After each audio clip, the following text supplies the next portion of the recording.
برطانوی اخبار گارڈین نے پاکستانی حکام کے دعووں کی تصدیق کرتے ہوئے پاکستان میں بھارتی دہشت گردی کا بھانڈا پھوڑ دیا۔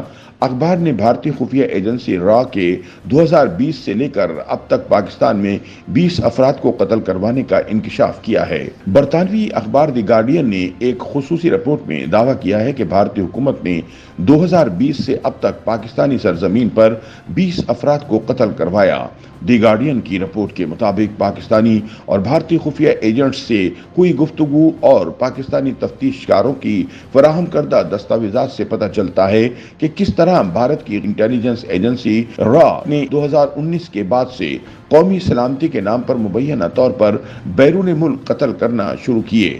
دی گارڈین کی رپورٹ کے مطابق بھارتی انٹیلی جنس ایجنسی را کو براہ راست وزیر اعظم نریندر مودی آفس کنٹرول کرتا ہے۔ انٹیلی جنس اہلکاروں سے گفتگو سے ان الزامات کو تقویت ملتی ہے کہ بھارت نے ایک ایسی پالیسی پر عمل درآمد کیا ہے جس کے تحت وہ ایسی شخصیات کو بیرون ملک ٹارگٹ کر رہا ہے جسے وہ بھارت کا دشمن سمجھتا ہے۔ رپورٹ کے مطابق امریکہ اور کینیڈا نے بھی بھارت پر کھلے عام الزام لگایا ہے کہ وہ اختلاف رائے رکھنے والے اشخاص بشمول سکھ علیحدگی پسندوں کو قتل کرانے میں ملوث ہے، جبکہ بھارت نے 2020 سے لے کر اب تک پاکستان میں 20 افراد کو قتل کرایا ہے۔ برطانوی اخبار کے مطابق بھارتی انٹیلی جنس کے اہلکاروں سے گفتگو اور دستاویزات میں تصدیق ہوئی ہے کہ پاکستان میں 20 افراد کے قتل میں را براہ راست ملوث ہے۔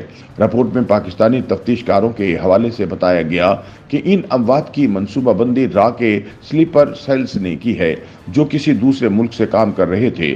2023 میں ہوئی اموات میں اضافے کی وجہ انہی سیلز کی بڑھتی ہوئی سرگرمیوں کو جانا جاتا ہے، جن میں الزام ہے کہ وہ مقامی مجرموں یا غریب پاکستانیوں کو قتل کے لیے لاکھوں روپے ادا کرتے ہیں۔ رپورٹ کے مطابق 2 انڈین انٹیلی جنس افسران نے گارڈین کو بتایا کہ را کی بیرون ملک علیحدگی پسندوں کو ختم کرنے کی پالیسی پر توجہ 2019 کے پلوامہ حملے کے بعد مرکوز ہوئی، جس میں 40 انڈین فوجیوں کو ایک خودکش حملہ آور نے ہلاک کیا تھا۔ اس حملے کی ذمہ داری پاکستانی شدت پسند تنظیم جیش محمد نے قبول کی تھی۔ اس وقت نریندر مودی دوسری مدت کے لیے انتخاب لڑ رہے تھے۔ ایک انڈین انٹیلی جنس آفیشل نے گارڈین کو بتایا کہ پلوامہ حملے کے بعد بھارتی سرکار کی اپروچ تبدیل ہوئی اور فیصلہ ہوا کہ بیرون ملک ان عناصر کو حملہ کرنے یا خلل پیدا کرنے سے پہلے ٹارگٹ کیا جائے جو بھارت کو نقصان پہنچا سکتے ہیں۔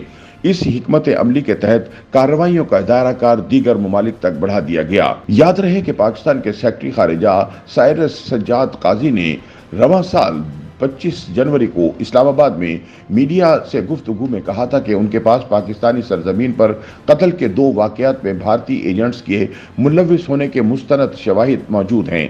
انہوں نے کہا تھا کہ قتل کیے جانے والے دونوں لوگ پاکستانی شہری تھے اور انہیں ایک اجرتی قتل کے نظام کے تحت قتل کیا گیا۔ ان کا مزید کہنا تھا کہ صرف پاکستان نہیں، امریکہ اور کینیڈا میں بھی بھارت غیر قانونی کارروائیوں میں ملوث ہے۔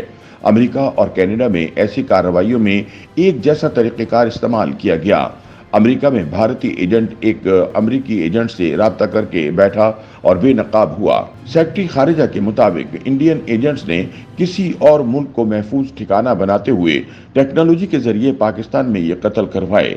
سائرس قاضی کا کہنا تھا کہ دونوں واقعات کینیڈا اور امریکہ میں 2 کوششوں سے مطابقت رکھتے ہیں۔ خیال رہے کہ پاکستان سے پہلے امریکہ اور کینیڈا بھی اپنی سرزمین پر انڈین ایجنٹس کی جانب سے قتل کرنے کا الزام لگا چکے ہیں۔ YouTube پر گوگلی نیوز دیکھنے کے لیے youtube.com کی سرچ بار میں googly news T V type کریں۔ گوگلی نیوز کے پیج پر سرخ رنگ کے سبسکرپشن والے بٹن پر کلک کرنا نہ بھولیے۔ YouTube پیج پر اپلوڈ ہونے والی ویڈیوز سے باخبر رہنے کے لیے بیل آئیکن پر کلک کیجیے۔ آپ کو ہر نئی ویڈیو کے بارے میں نوٹیفیکیشن موصول ہو جائے گا۔